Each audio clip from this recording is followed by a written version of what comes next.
Hey everyone, Alex here. Just giving you a little insight on what a typical arm day for me looks like. Here I am warming up with a 50-pound barbell, going into bicep curls, and this clip in particular is probably the best form you're going to see out of this video. I usually go for 5 to 6 sets with the barbell curls, depending on what weight I use. I'm really focusing on not so much building muscle at this point. I've been going for 2 years on a particularly dirty bulk, and now I want to shred that fat down and get it looking good. I feel like the muscle's already there. And this is me jumping straight to 70 from 50, which in my opinion was a mistake. You can see me kind of realizing that here. Now, I used to follow a method on my gym journey where I would pick up basically the heaviest weight I could for the first set, and the logic behind that is it would make all the other weights seem light in comparison. It would help my performance, and there is some truth behind that, but it really depends on what you're going for. It really depends on if you're going for things like volume. You may not want to start with the highest weight. You may want to start with a weight that seems very easy at first, like 50, and just busting out as many as you can in that one set, or breaking it down into, let's say, 3 to 5 sets. This is me dropping it down to 60. As you can see, the form has sort of fallen apart here. My torso is moving significantly. The elbows are struggling to stay still. I would not recommend having this loose of form if you're going to go for a lot of volume, for a lot of reps, because that can hurt you in the future. It can certainly mess with your joints and make you, kind of hinder your gains on the biceps there. Personally, as I'm making this video, I'm starting to see the importance of filming your form. If you don't have reliable gym buddies you go to the gym with, I would recommend bringing a camera, making sure with the gym staff that you're allowed to record, and then you just, basically record your form, see if everything lines up with what you could look up and figure out as the proper form for whatever exercise you do. A lot of times people can't really tell where what their body is going through and doing while they're under a really stressful load, like lifting weights. And that's what makes recording yourself so useful, is you can look at it from an outside view. And here, as you can see, starting with that 70 is really starting to bite me in the ass here, because my form is not the worst in the world, but it's definitely not perfect. There's a lot of debate on whether it should be completely perfect form, or if squeezing in some cheat curls here and there is actually going to hurt you in the long run. I think it really depends on how many cheat curls you do, and this day is definitely not ideal. I would definitely shoot for something different in the next time.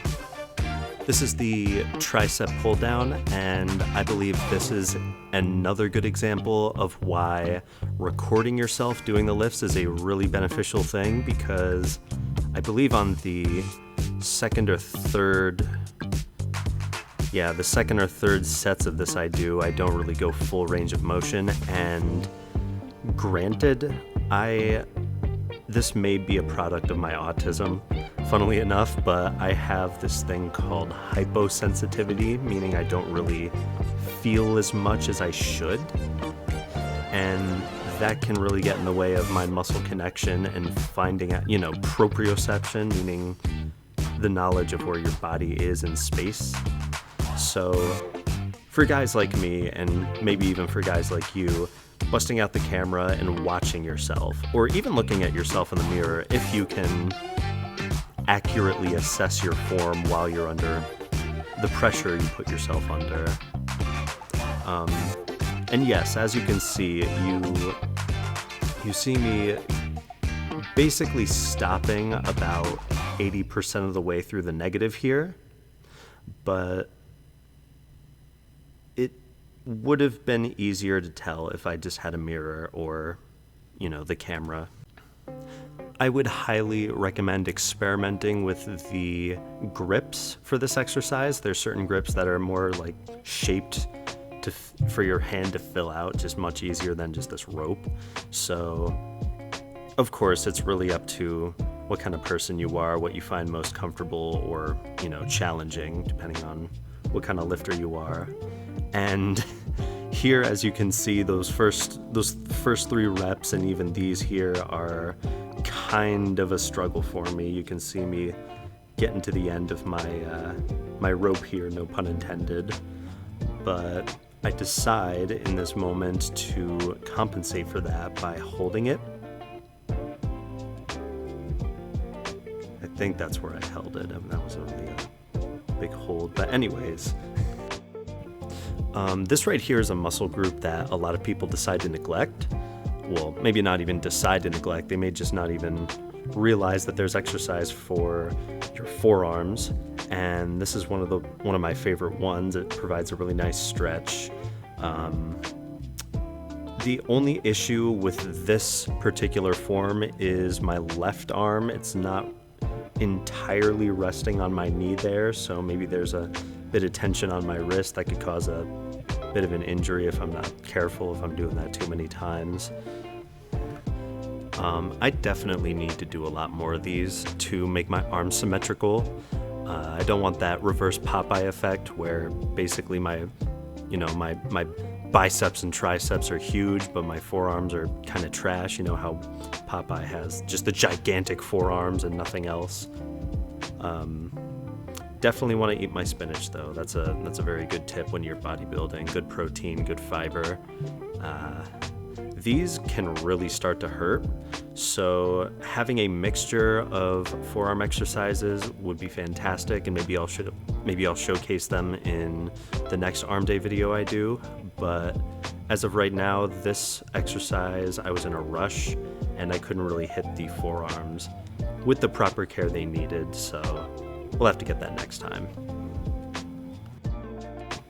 These are skull crushers. These are one of my favorite exercises. And the reason being is I initially only had the pull downs for my triceps. Those were the only ones I knew for the triceps. So having this as a bit of variety is great, and having gravity on your side is also great. I feel a really good stretch on this. I feel like I can get proper form and a lot of load on the triceps with this. According to Mike Mentzer, the most important part of the rep is the negative. That's where most of your strength lies, is in the negative. So what you want to do for this lift is, as you are lowering the weight down closer to your head, you want to be slow. And I mean controlled slow, not like, shaking the bars going everywhere kind of slow. That's just a failure. Well, it's not really a failure, but if you lose proper form, then yes, you can 100% consider that a failure. If you can't go deep enough, you can consider that a failure.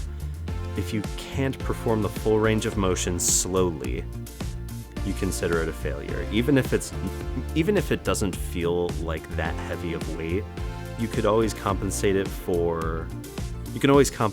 with volume or just sheer intensity through how slowly and controlled you make it. You definitely don't want to set it up the way I did there. I decided to throw the bar up just to twist my hand around and get the correct grip. That can be really dangerous, especially if you have a lot of weight. I will say it is really important at later stages to know proper form, especially in the heavier weight groups. But as a beginner lifter, the most important thing you should be focusing on is consistency, because it's the hardest.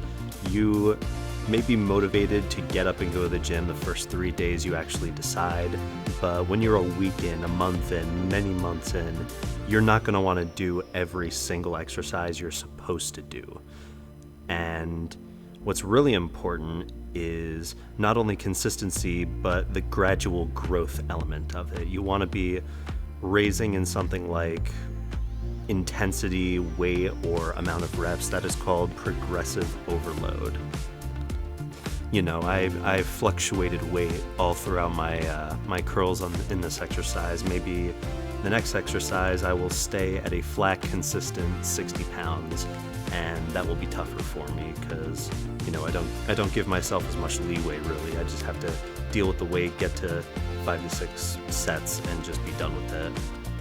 And same goes for you. If you're a beginner in the gym, the same goes for you. If you're at 20 pounds, next week you can try 25 pounds. Next week you can try 30 pounds. Next week you can try 30 pounds with more reps, or 30 pounds faster, or 30 pounds with better form.